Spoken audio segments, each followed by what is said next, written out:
Shalom Aleichem. Welcome back, my friends, to this week's installation of a Biselleh Torah. Terumah is the parsha that we're reading this week, deep now within the bowels of the book of Exodus, Shemot. And I'd like to speak to your soul today, or at least, if not to your soul, about it. Let's begin with the parsha itself, however. In the parsha, we find that God commands Moses to build a Mishkan. Mishkan is translated as a tabernacle, but more accurately, the word Mishkan is the dwelling place where God can be found. That's almost a literal translation of the word Mishkan. Now, of course, God's not going to be captured in one single place and nowhere else. God is in every place. But people, when they came to the Mishkan in the wilderness, would feel that they were very close to the Almighty and would bring their hopes, their desires, their aspirations, their gratitude, and place them on the doormat of this Mishkan.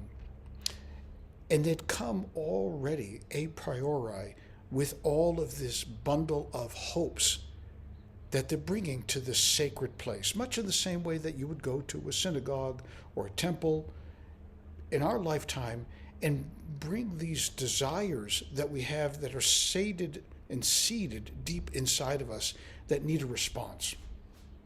We've already created the opportunity for something to happen because of what we bring to this place. So, digging down a little bit deeper, in the Torah portion, Moses is told by God, I'm going to show you the Mishkan. In other words, God is going to display to Moses, not going to just tell him what it looks like, but he's going to show him what it looks like. And the Talmud goes into this a little bit deeper, and it reports in one explication that the angel Gabriel was dispatched by God with a kind of a tool belt to show Moses how to fashion this thing. In other words, it wasn't so much that Moses were going to be shown what the Mishkan looked like, but how to construct it. And the how is the critical issue here. Because what we bring to every environment is indicative of what we already are. As I mentioned before, people would come to this Mishkan the very first time any place was created where Jews would gather and bring everything that they want to display out before HaKadosh Baruch Hu. They already came loaded. The dice were created. They were loaded already when people came. So it was sacred, simply because people came with that mindset already. Carl Jung, the great psychoanalyst, used to talk about, in many different places and times, about the idea that we all wear masks. And the problem with wearing a mask, I'm strong, I'm brave, I'm smart, those are masks.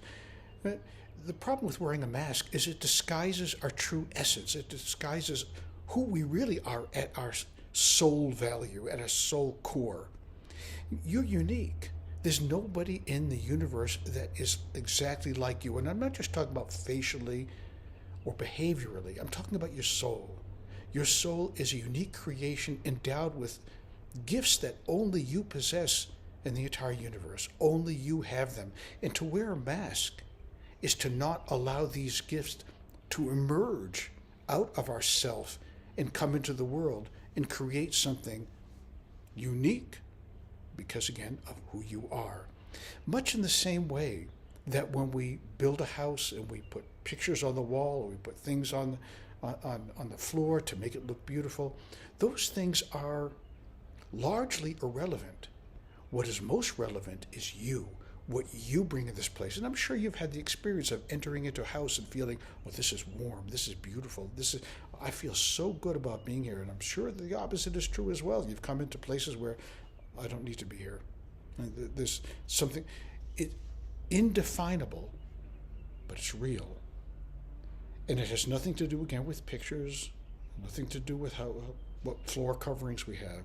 It has everything to do with neshama, with soul. So when God, through the angel Gabriel, says, this is how you fashion it, what he's really saying is do it with your soul. Bring your real self to this moment. And I think across the ages, God is speaking to you, me, all of us. God is saying, bring the real you to every encounter. Don't hide what is most unique and beautiful, effervescent about who you truly are. Rav Waldo Emerson was once quoted as saying, "To different minds, the same world is a hell and a heaven." Create heaven, because that's what lies within you. A bit of eternity, a holy spark, an indelible spirit that should never be masked.